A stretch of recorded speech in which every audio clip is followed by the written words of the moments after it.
Good day, everyone. You are all welcome to our program. Now, today we have a wonderful guest with us who is our lecturer and also our mentor. We are going to be talking about the topic calm before the exams, psychology for medical professional exams. As we all know, the exams is around the corner, and our guest today is Professor Chika, who is a professor in medicine and consultant psychiatrist with Aminu Kano Teaching Hospital. You are welcome, sir. Thank you.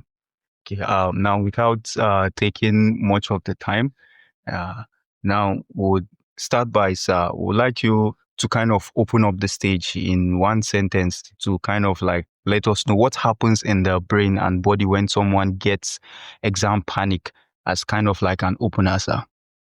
Yes. Actually, this is one about exam stress and the outcome, which is performance anxiety. And what we'll go through today would help us in coping.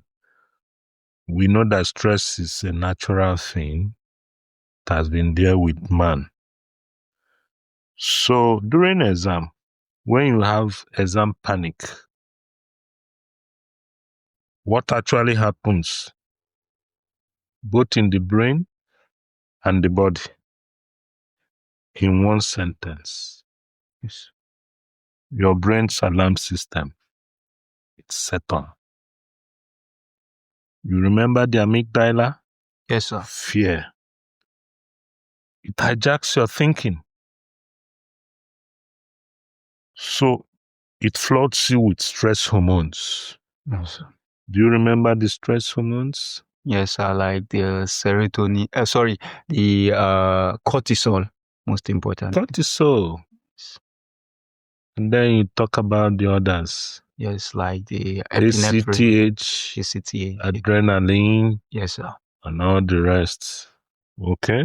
Yes. So that alarm system, amygdala, it sets off the whole network. Yes. So your brain, your body, your brain are both flooded with stress hormones. That is why you experience that racing heart, shaky hands. Yes. All right? Yes, sir. And the feeling that you suddenly can't focus on anything Yes. except the fear. So, sir, since you have opened the stage for this, and we've realized this thing will start mentally, and later, physically, it will stop you from most of the important things. Yeah. Now, what a simple mental mistake do you see most of medical students, either final year or people close to exams, mostly do, sir? Good. Of course, they are behind the scene struggle with everybody. They think it's the same with everybody else's, okay, Yes, sir. issue as well. So they assume that everyone else is more confident or more prepared. Okay. Affectation of the self-esteem. Okay. Would I be able to? Not being sure of yourself. Despite how much you might have prepared. MBBS connotes something so mighty. Okay. Something you feel you don't get it on a ride. Yes.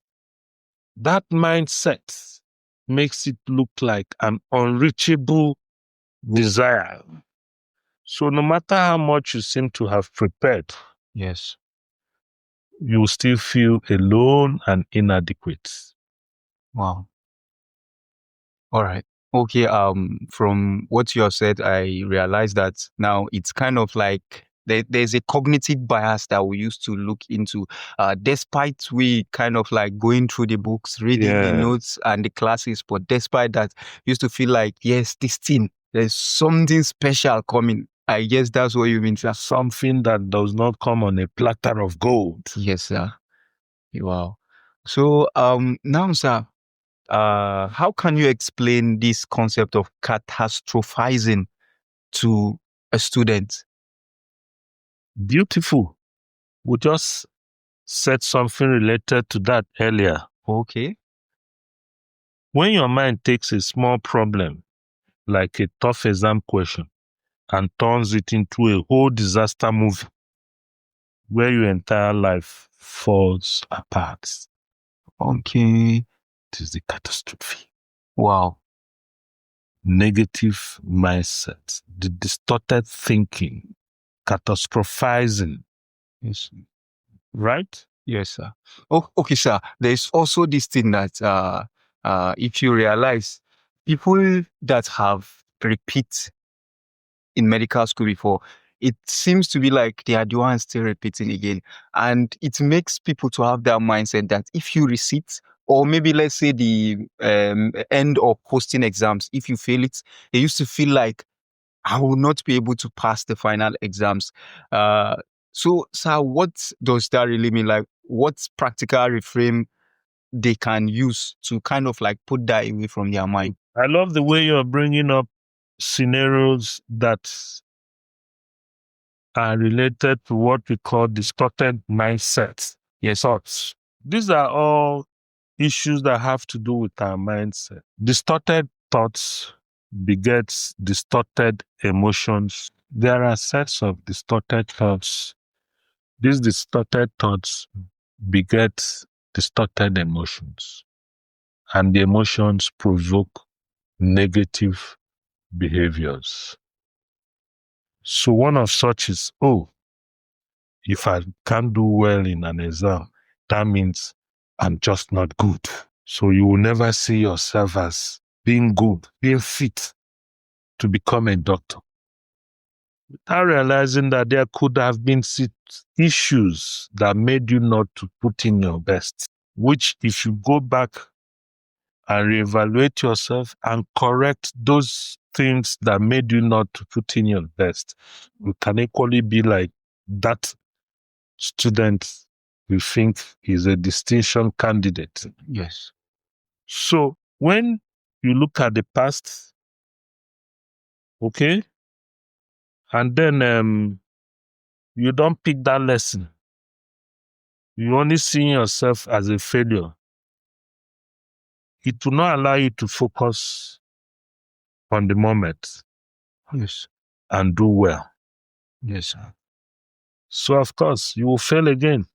Yes. And Yes. then when you keep holding on to the distorted thoughts, you will tell yourself, you see it. Yes. I knew. I wasn't expecting otherwise. Just like I knew our super egos would not qualify. So, sir, from what you have actually put lay on ground even before we go far, it seems like the whole exam thing is in the mind. Yeah. First of all, you have to fight the battle from the mind. Exactly. So this takes us to a very important concept, which is anxiety. Yes. They said you cannot do something without having a little bit anxiety. Yes. And also, if the anxiety reach a particular level, it's a problem. Yes. So, sir, how does this anxiety becomes a problem and affect attention and memory, especially during a crucial time like an exam period? Beautiful. When if you remember the normal distribution curve, the bell shape. Yes. Good. So anxiety peaks, get to a point. All right? At that peak, it allows you to give in your maximum performance, whether academically or in athletics or whatever. But when it trips over, that means the anxiety now brings negative consequences. So your performance drops. So everything has to balance. So to answer your question, Yes, sir. high anxiety shrinks your focus onto the threat, the clock, the panic, and away from the answers. It also temporarily blocks your memory access, so it feels like everything you studied has vanished. Wow. What you might call brain block. Yes. All right? Yes, sir. So that's what anxiety does. All right. So, sir, now is there, like, in this side, we are on the side of the practical protocol. So the morning of the exams protocol, and let's say, for example, 30 minutes before important exam like Viva, because I believe Viva is one of the exams that makes people to kind of have panic and anxiety.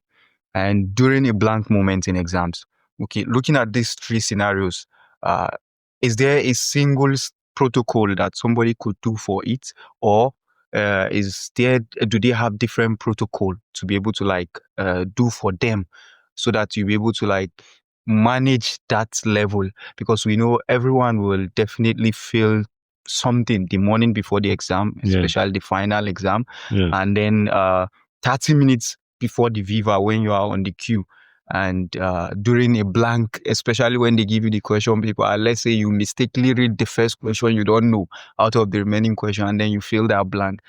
Is there a practical way somebody can do to just reduce that feeling? Good. Right there at the exam, it's about 30 to 60 seconds. Okay? There are certain physical tricks you could apply, which everybody can do at any time. That is the common breathing exercise. All right. The moment you notice you're getting panic, shift your mind from the exam. Focus. Mindfulness. Focus on the breathing. Inhale gently. 1, 2, 3, 4. Hold your breath. 1, 2, 3, 4, 5, 6, 7. Exhale. 1, 2, 3, 4, 5, 6, 7, 8. Do it 3, 4 times while focusing. What are we trying to do? You are trying to reset the clock. Yes, sir. By doing that, you are telling your nervous system, calm down. We are safe. All right? We're in control. Wow. So what happens? You are moving the parasympathetic towards the sympathetic. So your body relaxes. So that anxiety, those stress hormones, like we mentioned earlier, cortisols, and the families Yes, sir. of cortisol, Yes. they are being reset. Yes. So you remain calm. You will experience that feeling of coolness. Wow. Gently setting in. The heart rate begins to normalize. The muscles will be less tense. So if you're the type that know how to do muscle exercises, you could just do 1, 2, 3, of the muscles to calm yourself. So the bottom line, shift your mind away from focusing on what is provoking the anxiety, the negative thought about the exam at hand. Okay. Move it on to something more positive that will distract you from that and makes you to get more relaxed. And what does that tell you? Oh, it's just all in the mind. Yes, it's all in the mind. Yes, sir.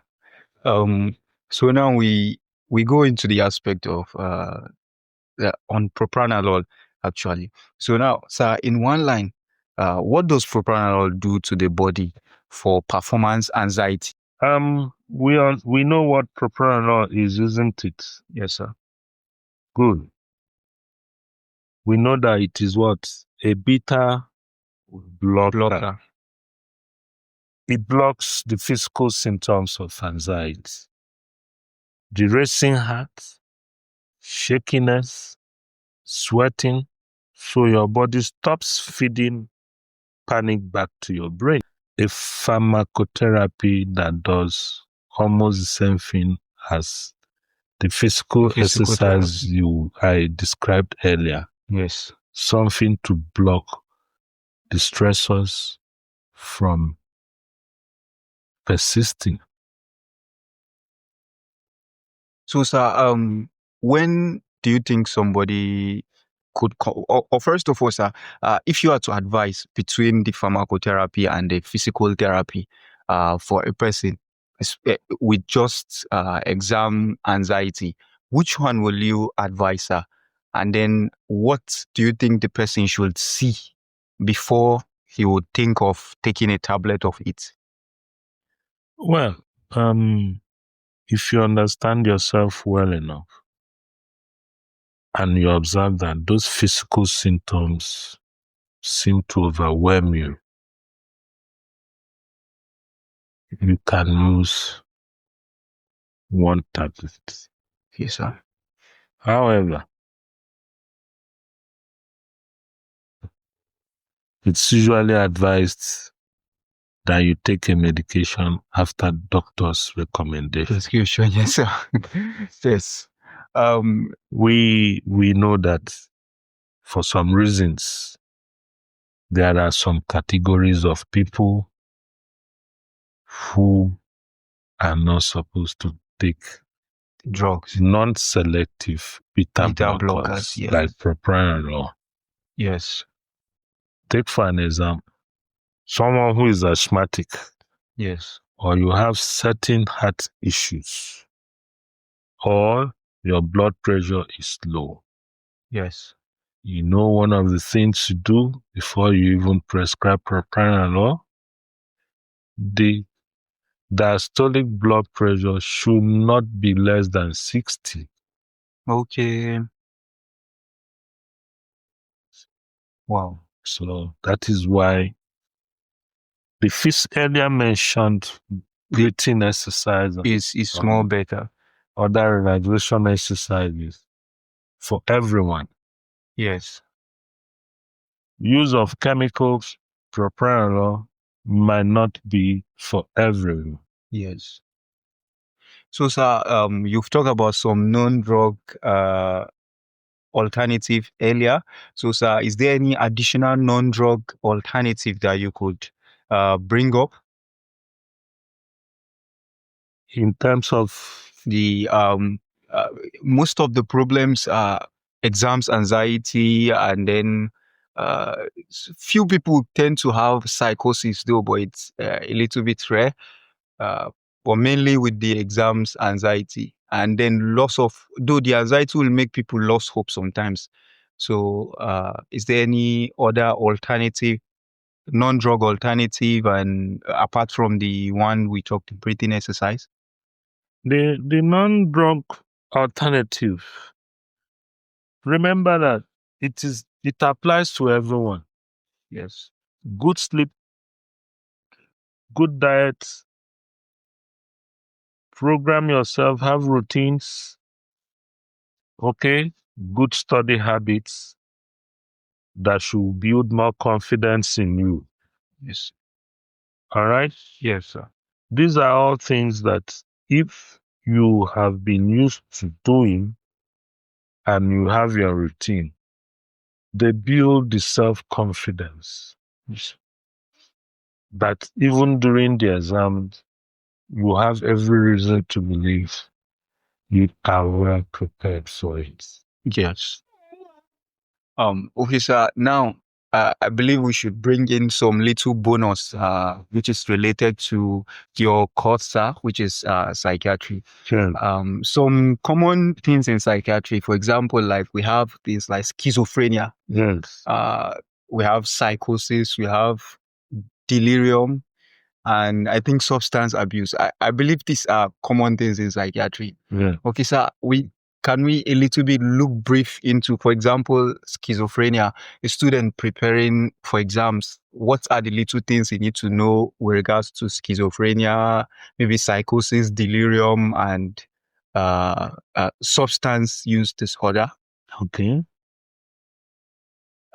For an undergraduate, we are giving you bread. Wow. So you know the basic things, how to be able to identify these cases. That is why psychopathology, especially descriptive psychopathology, is very important. You know about the neuroanatomy, neurochemistry, neurophysiology of those things. Wow. You go a bit to know, because psychiatry is such a virgin area that researches are ongoing. And you know that most times treatments don't cure, rather they control the symptoms, because we are yet to fully understand the etiologies of these Conditions. So that's why you try to be updated as well, get yourself updated. What are the recent findings in terms of causation, treatment, management? Yes, sir. So it's the same with most of your exams. Yes. You are usually asked, what are the differentials? Okay. Yes. What is the line of Management. Yes.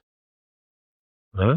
Yes. And then prognosis and co. So it's virtually the same. Yes. You know, the symptoms and signs in hypertension and diabetes the same way. You know about any of the mental health issues. Yes, sir. And it's very interesting and captivating, because every day you see new findings. Wow. Yes, that's great. Even personally, I would love to come back for psychiatry for me. I'd love to major in forensic psychiatry area. Of course, which is a place that we even lack psychiatrists. Wow. So psychiatry is still a very open field, ready to welcome as many as possible. Wow. The more the merrier in psychiatry. So, sir, overall, what can you also add for us? Maybe there are some other things we might have not touched. Maybe, they said when you are a student, you are coming up, you don't even know what you don't know. So, maybe, sir, there are some things which you could add for us. Well,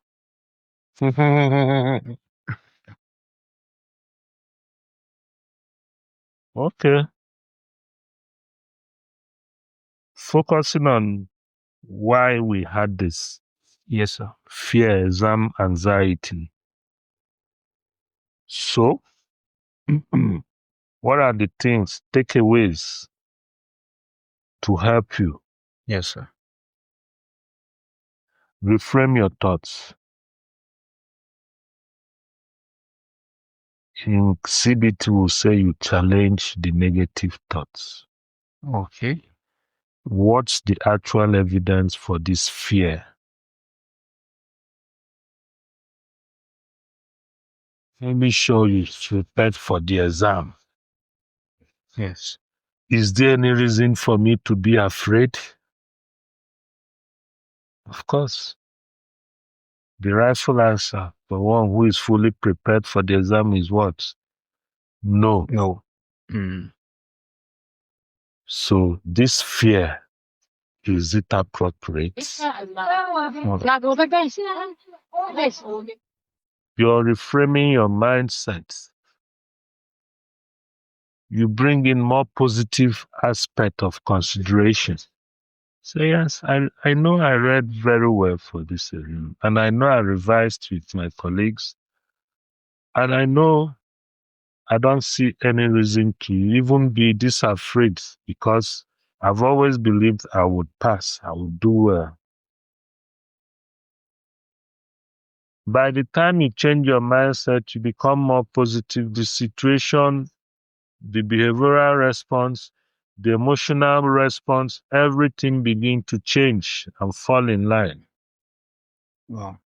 And that reduces the fear or even extinguishes it. Yes. Master your breath. You can start from now to learn the 4-7-8 technique or muscle relaxation exercises that you know I'm used to. If you don't know any, go on to YouTube. You will see all these things I'm telling you. Yes. All right. They are all their practical examples of how to do them. Even if you're good at doing yoga exercises, learn to do yoga. As much as possible, learn to give yourself a breathing space, time to relax. Okay? Yes. Yes. And then trust your preparation. Your brain remembers what more than you think. You just need to calm your body to assess it. Wow. That's it. So thank you very much for the session, sir. For a great book. Free audio post-production by alphonic.com.